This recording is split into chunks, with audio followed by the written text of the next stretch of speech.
सभी को राम राम। तो आइए हमारी श्री राम कथा हम प्रारंभ करते हैं। सबसे पहले प्रभु का ध्यान धरते हैं, राम दरबार के दर्शन करते हैं। मानसिक भक्ति करते हुए अपने मन में राम दरबार की छवि के दर्शन करते हैं। हमारे प्रभु श्री राम सिंहासन पर विराजे हुए हैं तथा माता सीता उनके साथ विराजी हुई हैं। लक्ष्मण भैया, भरत भैया और शत्रुघ्न भैया हाथ जोड़े खड़े हैं एवं हमारे बजरंगबली प्रभु के श्री चरणों में बैठे हैं और हम प्रभु के श्री चरणों में नतमस्तक करते हुए उनसे निवेदन करते हैं कि हम पर हमेशा अपनी कृपा बनाए रखें तथा हमें आशीर्वाद दें कि हम सफलतापूर्वक हमारी श्री रामचरितमानस का पाठ संपूर्ण कर सकें। बोल सियावर रामचंद्र की जय। तो अब हम आगे बढ़ते हैं। कल हम देख रहे थे कि लक्ष्मण जी और मेघनाथ का जो था वो युद्ध प्रारंभ हो गया था, वहां पे चल रहा था। प्राणघाती मार के मेघनाथ ने लक्ष्मण जी को मूर्छित कर दिया था, बेहोश कर दिया था और फिर उठाकर ले जाना चाह रहा था, किंतु ऐसे कितने ही राक्षस मिलकर भी उन्हें उठा नहीं पाए। और फिर हनुमान जी उन्हें लेकर प्रभु श्री राम के पास आए, जिसे देखकर हमारे प्रभु को बहुत ही दुख हुआ। छोटे भाई को इस दशा में देखकर प्रभु ने बहुत ही दुख माना। अब जामवंत जी ने कहा कि लंका में, क्योंकि अब इलाज तो करना ही है, क्योंकि अब ये लग गया है, बेहोश हो गए। तो फिर जामवंत जी ने कहा, जो कि मंत्री थे हमारे प्रभु श्री राम के, कि लंका में सुषेण नाम के एक वैद्य रहते हैं, मतलब वैद्य मतलब एक डॉक्टर ही समझ लीजिए उस जमाने में। तो वो रहते हैं, उसे ले आने के लिए किसी को भेजा जाए। और हनुमान जी ने फिर छोटा सा रूप धरा और सुषेण जी को अपने रूप धर के लंका में गए और उनके घर समेत ही सुषेण जी, जो वैद्य थे सुषेण, उनको उठाकर यहाँ पे लेके आ गए। तब रावण कालनेमी के घर आया। अब यहाँ पे रावण का भी अपना एक चल रहा है। तुम्हारे देखते देखते जिसने नगर जला डाला उसका मार्ग कौन रोक सकता है। श्री रघुनाथ जी का भजन करके तुम अपना कल्याण कर लो, वो भी यही कहने लगा। अब उसकी ये बातें सुनकर रावण बहुत ही क्रोधित हुआ। तब कालनेमी ने मन में विचार किया कि श्री राम जी के दूत के हाथ से ही मरूं तो अच्छा है, यह दुष्ट तो पाप समूह से रथ है। रा, राक्षस वहां कपट का वेश बनाए विराजमान था। अब यहाँ पे राक्षस मार्ग में ऐसी माया रची कि वह पे एक राक्षस का, क्योंकि अभी सुषेण जी आ गए हैं और ये मार्ग में माया रचाए बैठा है। तो सुषेण जी ने अभी इनने क्या कहा, श्री राम, उन्होंने, हाँ, सुषेण जी ने ये कहा, सुषेण जी ने प्रभु श्री राम की चरण वंदना करके कहा कि पर्वत और औषध का जो नाम है वो बताया और पवन पुत्र को प्रभु ने फिर उसे लाने के लिए कहा। तो संजीवनी बूटी जिसे हम कहते हैं, जो फेमस है, वो लाने के लिए कहा। और रास्ते में फिर देखा तो एक जो राक्षस था वो माया का रूप बनाकर बैठ गया। अब हनुमान जी गए लेने के लिए।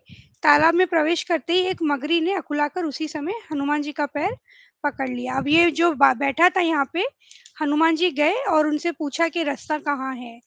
तो उसने बोला कि रास्ता यहाँ है, पहले जाके आप फ्रेश अप हो जाइए।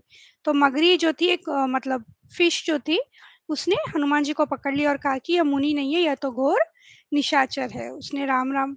अब जैसे ही पता चला हनुमान जी को, वो बचने वाला कहाँ था, उसे जाकर मारने हनुमान जी ने मार दिया, कालनेमी जो बन के बैठा था। और उसने फिर राम राम कह के वहीं पे प्राण छोड़ दिए। उन्होंने पर्वत देखा पर औषध ना, अब आगे निकल गए राम जी का नाम लेते हुए। अब पर्वत तो देख रहे हैं लेकिन पहचान नहीं पा रहे हैं कि वो संजीवनी बूटी कौन सी है, मतलब दवाई मेडिसिन कौन सी है, वो पहचान नहीं पा रहे। तो उन्होंने क्या किया, सारा पर्वत ही हमारे बजरंग बली ने उखाड़ लिया और फिर लेकर वो आकाश में उड़कर अयोध्यापुरी की ओर पहुंचने लगे। मतलब वो रास्ते से वो जा रहे थे, रास्ता वही था, अयोध्यापुरी से जा रहे थे। भरत जी ने आकाश में देखा कि कोई विशाल रूप का कोई जा रहा है, स्वरूप देखा और उन्हें ये लगा कि कोई राक्षस होगा। और फिर उन्होंने क्या किया, धनुष को खींचकर फल का एक बाण मारा, मतलब बेहोश हो जाते हैं उस बाण से, वो मारा। लगते ही बजरंगबली, जैसे बोलते हैं ना, कभी कुछ मार लगती है तो हमारी जो असलियत है वो मुंह पे आ ही जाती है, जबान पे आ जाती है, चाहे लैंग्वेज हो, मतलब भाषा हो या जो भी हो, हम बोल ही देते हैं। और हमारे बजरंगबली के तो रोम रोम में प्रभु श्री राम बसे हैं। जैसे ही उन्हें बाण लगा हनुमान जी को, राम राम रघुपति, करते हुए वो मूर्छित होकर पृथ्वी पर गिर पड़े।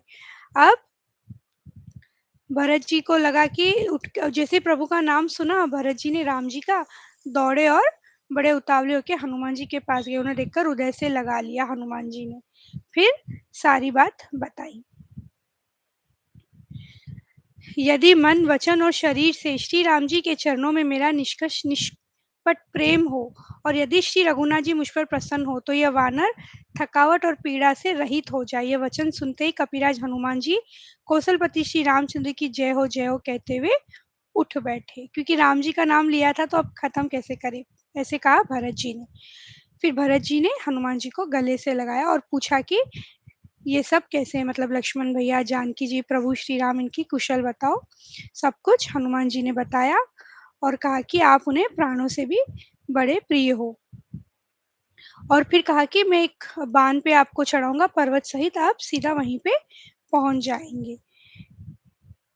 तो भरत जी की यह बात सुनकर हनुमान जी को मन में अभिमान उत्पन्न हुआ कि मेरे बोझे से बाण कैसे चलेगा। फिर श्री रामचंद्र जी के प्रभाव का विचार करके वे भरत जी के चरणों की वंदना करके हाथ जोड़कर बोले और हे नाथ, हे प्रभु, मैं आपका प्रताप हृदय में रखकर तुरंत चला जाऊंगा। ऐसा कहकर आज्ञा पाकर और भरत जी के चरणों की वंदना करके हनुमान जी बांध पे बैठ के वहां पे पहुंच गए।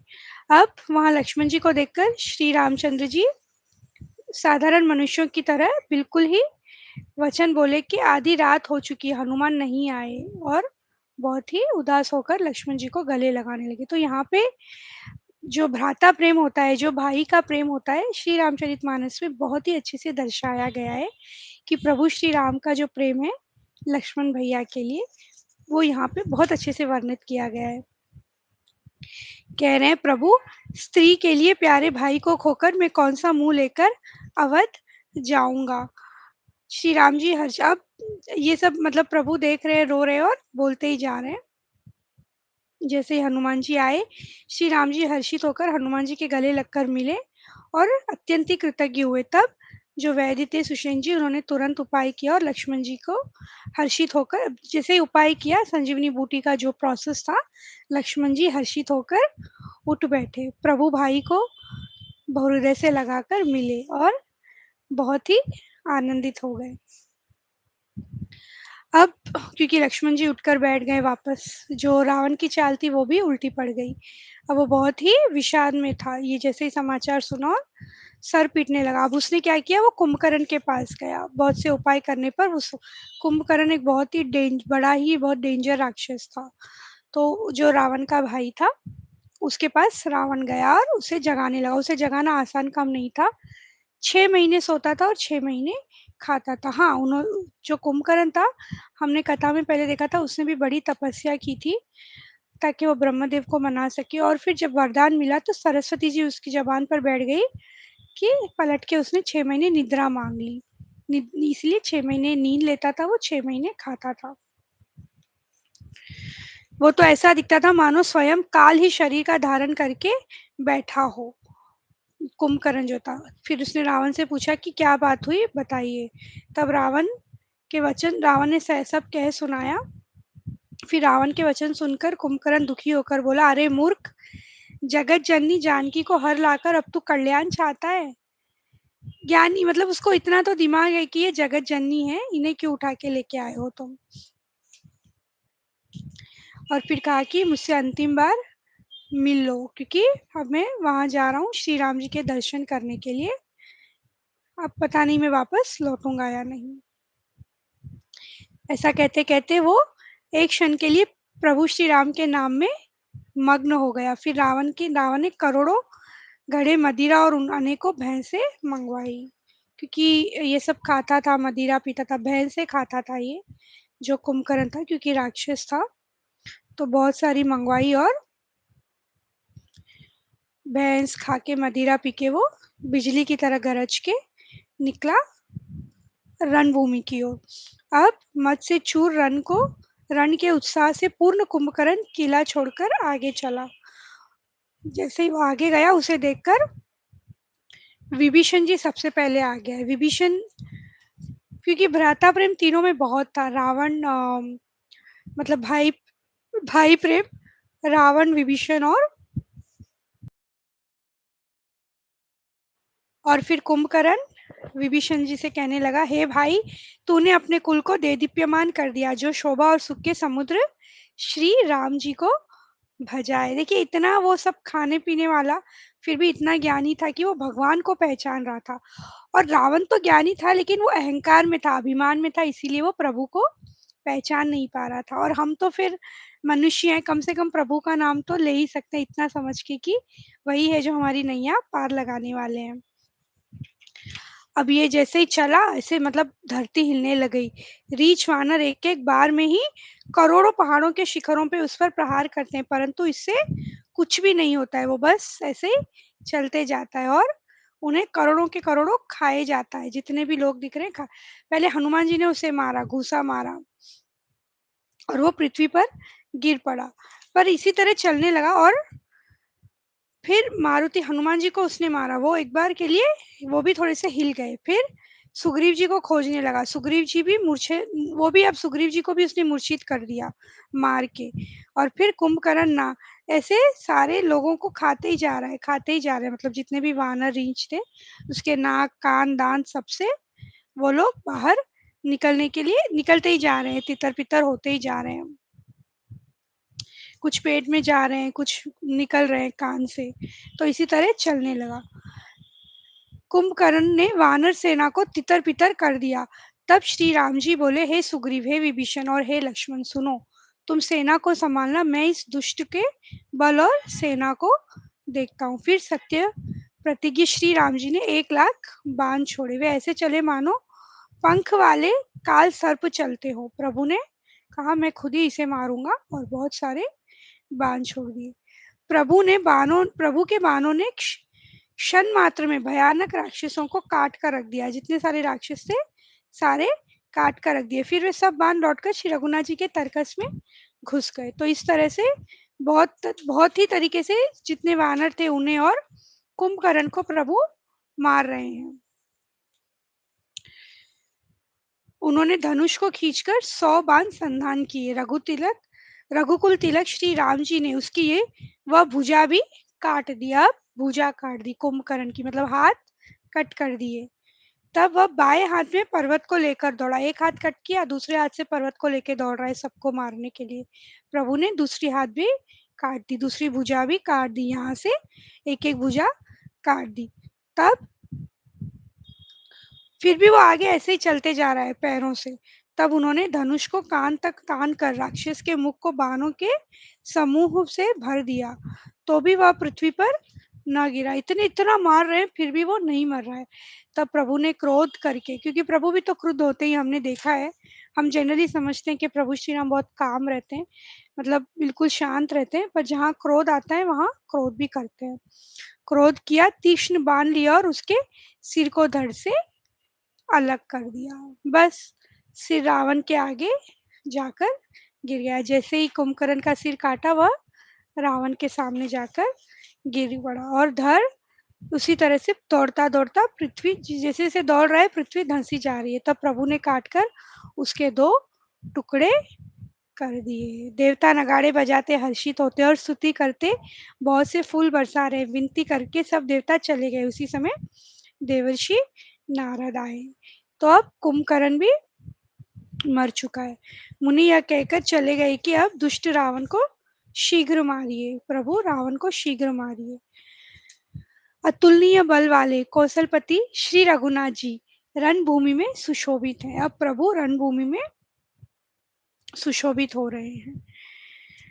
दिन का अंत होने पर वापस दोनों सेनाएं लौट पड़ी। अब युद्ध इसी तरह से चल रहा है दिन रात, और ये जो राक्षस हैं दिन रात घटते ही जा रहे हैं, राक्षसों की सेना धीरे धीरे घटती ही जा रही है। अब मेघनाथ आ गया लड़ने के लिए। कुंभकर्ण और मेघनाथ बहुत माया करता था, हमने पहले भी देखा था मेघनाथ जब आया था युद्ध में, बहुत माया करता था वो। यहाँ भी अब उसने वही किया, माया में रथ पर चढ़कर आकाश में वो चला गया। घड़ी घड़ी जैसे ही बाण मारते आकाश में छुप जाता। मेघनाथ ने माया के बल से अटपटी घाटियों, रास्तों और पर्वत कंदरों को बाणों के पिंजरे बना दिए। तो क्या किया, एक जैसे पिंजरा होता है ना, जेल के पिंजरे होते हैं के, तो उसको बीचों-बीच ही सारे पिंजरे बना दिए, जितने वानर हैं, सबके एक-दूसरे के बीच में पिंजरे बना दिए। अब वानर कोई रास्ता नहीं मिल रहा है, तो वो बहुत ही व्याकुल हो गए, जैसे कि कैद में ही पड़े हों। फिर उसने लक्ष्मण जी, सुग्रीव और विभीषण को बाणों से मारकर उनके शरीर को छलनी कर दिया। 1 मिनट। होकर लगते हैं। रण की शोभा के लिए प्रभु ने अपने को नागपाश में बांध लिया, किंतु उससे देवताओं को बड़ा भय हुआ। अब उसने प्रभु ने नागपाश में, मतलब जो बाण आए थे मेघनाथ के, नागपाश में प्रभु बन गए। वो तो प्रभु हैं, वैसे वो तो बस लीला कर रहे हैं। और फिर अ, चमकता हुआ त्रिशूल चलाया। जाम्बवन जी ने उसी त्रिशूल को हाथ से पकड़कर दौड़ा और उसे मेघनाथ की छाती पर दे मारा, और फिर वो चक्कर आकर वहीं पे गिर पड़ा। अब देवर्षि नारद जी ने फिर गरुड़ जी को भेजा। गरुड़ जी कौन है? जो कि सांप को निकालते हैं या खाते हैं। तो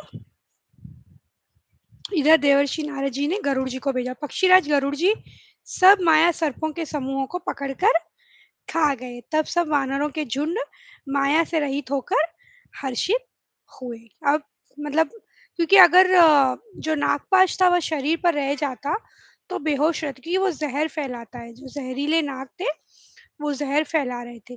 जैसे गरुड़ जी आए, सारे जितने भी नाग लपटे हुए थे सभी को निकाल दिया, और जैसे ही निकाला हमारे प्रभु उठ बैठे।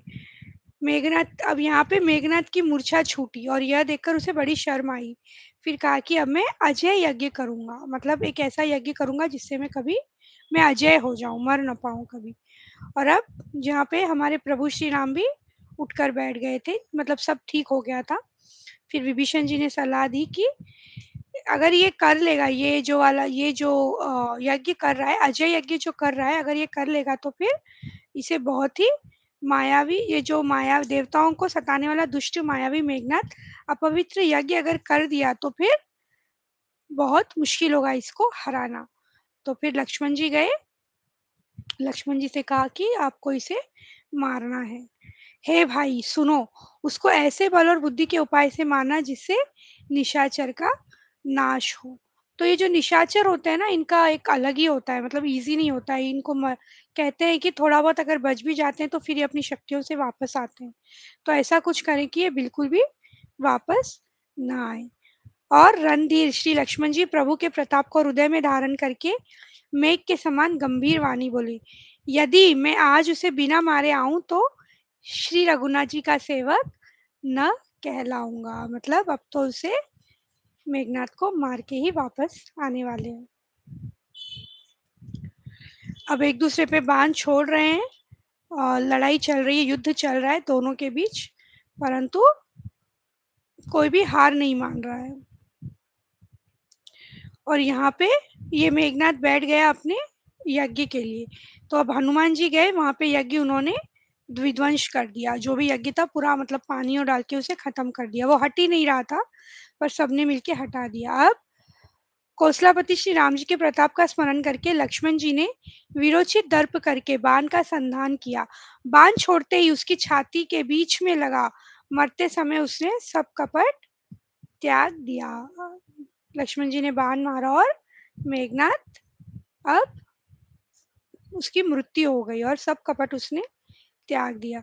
राम के छोटे भाई लक्ष्मण कहाँ हैं, राम कहाँ हैं, सब इस तरह से एक दूसरे को, मतलब अब ये जय हो मर गया है तो फिर लक्ष्मण जी की सब जय हो कहने लगे। अब कौन आने वाला है, ये सब चल रहा है। योद्धाओं को बुलाकर दशमुख रावण ने कहा, लड़ाई में शत्रु के सम्मुख जिसका मन डावाडोल हो, अच्छा है वो यहीं भाग जाए, नहीं तो मैं उसे मार दूंगा। उस समय असंख्य अपशगुन होने लगे। अब रावण निकल रहा है लड़ाई के लिए, क्योंकि अब तो सब कुछ हो ही गया है।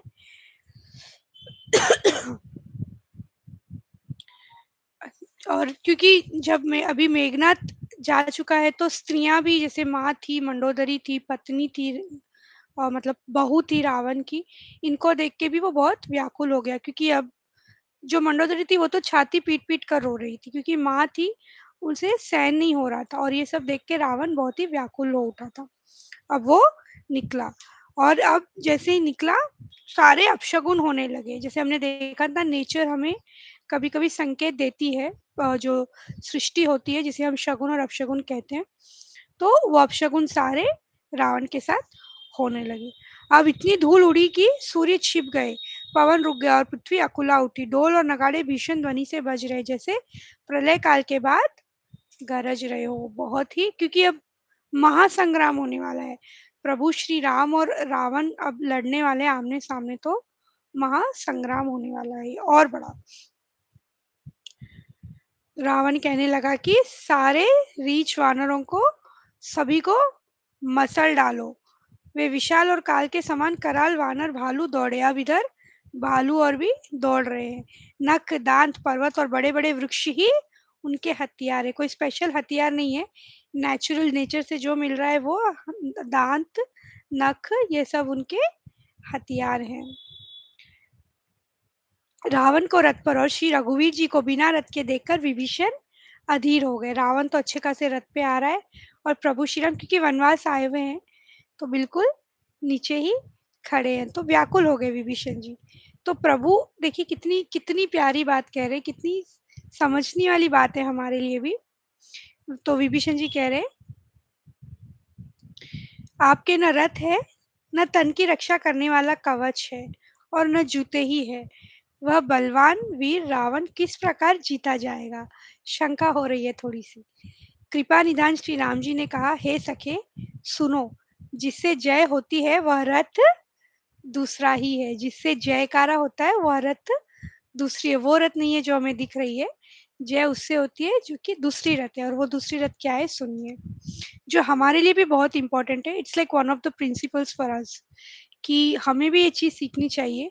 अक्सर ऐसा होता है ना कि पैसा होगा तो सब कुछ हो जाएगा, निकल जाएगा, या फिर कभी कोई एग्ज़ाम दे रहे हैं, इंटरव्यू दे रहे हैं, बिज़नेस कर रहे हैं, शादी हुई है, कोई भी चीज़ के लिए ले लीजिए। तो ये जो अभी प्रभु कहने जा रहे हैं, ये हमारे लिए भी बहुत इम्पोर्टेंट है, हमारी सारी लाइफ़ के लिए। क्या कह रहे हैं प्रभु? शौर्य और धैर्य उस रथ के पहिए हैं। शौर्य और धैर्य, पेशेंस, सत्य और शील उसकी मजबूत ध्वजा है, यानी कि सच्चाई और पताका है।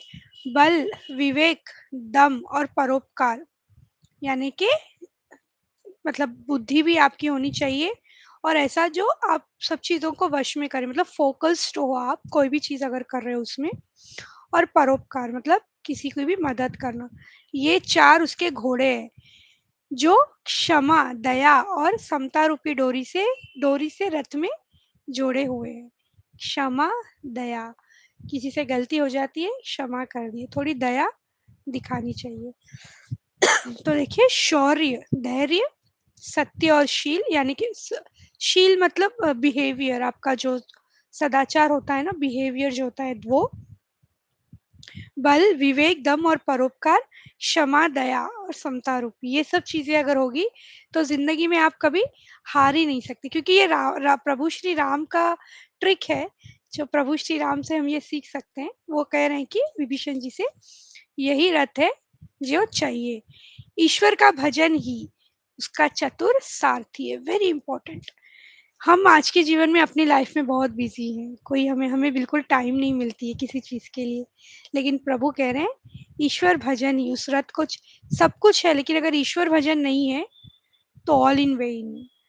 प्रभु कह रहे हैं ईश्वर भजन ही उस रथ को चलाने वाला चतुर सारथी है। सारथी मतलब रथ को चलाने वाला जो है, ड्राइवर जो है, वो प्रभु का नाम ही है, प्रभु का भजन ही है। तो अगर हम सब कुछ भी कर रहे हो, दुनिया में कितने भी बड़े लोग हो, कुछ भी कर रहे हो, कितने भी बिजी हो, बस प्रभु नाम हमें डेफिनेटली लेना चाहिए अगर ये रथ हमें चलानी है तो। वैराग्य ढाल और संतोष तलवार है, दान फरसा बुद्धि प्रचंड शक्ति है, श्रेष्ठ विज्ञान कठिन धनुष है। तो ज्ञान विज्ञान सभी हमें चाहिए। तो प्रभु कह रहे हैं ये जो है ना, ये रथ इम्पोर्टेंट है, मतलब ये सब गुण इम्पोर्टेंट है, जो रथ दिख रहा है वो इम्पोर्टेंट नहीं है। प्रभु के वचन सुनकर विभीषण जी ने हर्षित होकर उनके चरण कमल पकड़ लिए। समझ में आ गया विभीषण जी को कि क्या इम्पोर्टेंट है। अब रावण युद्ध में शत्रुओं से विरुद्ध हुए वीर वानर ऐसे दिखाई पड़ते हैं मानो बहुत से क्रोधित काल हो। वे राक्षसों के गाल पकड़कर फाड़ डालते हैं, छाती चीर डालते हैं, उनकी आंतड़ियां निकालकर गले में डाल लेते हैं। वे वानर ऐसे देख पड़ते हैं मानो प्रहलाद के स्वामी श्री नरसिंह भगवान उनके अनेकों शरीर धारण करके युद्ध के मैदान में क्रीड़ा कर रहे हो। राक्षसों से लड़ रहे हैं ये वानर, जैसे हमारे नरसिंह भगवान लड़ते हो। रावण अत्यंत ही क्रोधित होकर दौड़ा। वानर हुंकार करते हैं, उसके सामने चलते हैं। अब इधर उधर झपटकर और डपटकर वानर योद्धाओं को मसलने लगे। अब धनुष पर संधान करके बाणों के समूह छोड़े। वे बाण बहुत ही जोर से चल रहे, यहाँ से प्रभु छोड़ रहे, यहाँ से रावण छोड़ रहा है। वह ब्रह्म की दी हुई प्रचंड शक्ति लक्ष्मण जी के ठीक छाती में लगी। वीर लक्ष्मण जी व्याकुल होकर गिर पड़े। तब रावण उन्हें उठाने लगा, पर व्यर्थ हो गया, क्योंकि उन्हें तो कोई उठा ही नहीं सकते। अब ऐसा कहकर लक्ष्मण जी को उठाकर हनुमान जी शकुना जी के पास ले आए। यह देखकर रावण को आश्चर्य हुआ, क्योंकि वो उनसे तो नहीं उठ रहे थे, हनुमान जी ने कैसे उठा लिया।